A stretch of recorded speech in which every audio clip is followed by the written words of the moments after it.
धरे रुमाल ये सखी तो सैया जिला के बाबा जब कान्हे पर धरे रुमाल ये सखी तो सैया जिला के बाबा जब कान्हे पर धरे रुमाल ये सखी तो सैया जिला के बाबा जब कान्हे पर धरे रुमाल ये सखी तो सैया जिला के बाबा मारे जब ये समाये सखी हीरो में तो निझाके जान मारे लाये सखी हमरा मुस्का के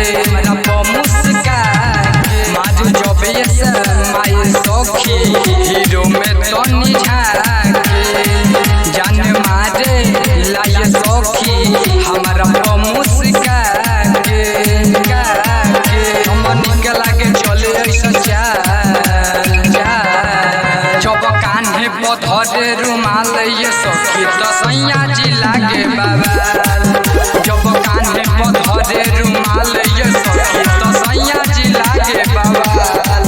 जब कान्हे पर धरे रुमाल ये सखी तो सैया जिला के बाबा जब कान्हे पर धरे रुमाल ये सखी तो सैया जिला के बाबा राइटर रामा कांत पिया करे नाही माना हो हमरा के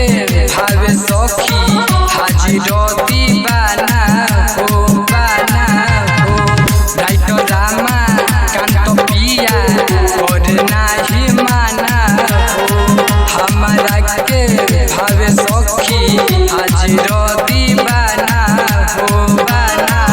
सुन रहमत जब झारे अपन बाल जब कान्हे पर धरे रुमाल ये सखी तो सैया जिला के बाबा जब कान्हे पर धरे रुमाल ये सखी तो सैया जिला के बाबा दोस्ती रिकॉर्डिंग स्टूडियो पुरनहिया धाम घोड़ा सहन।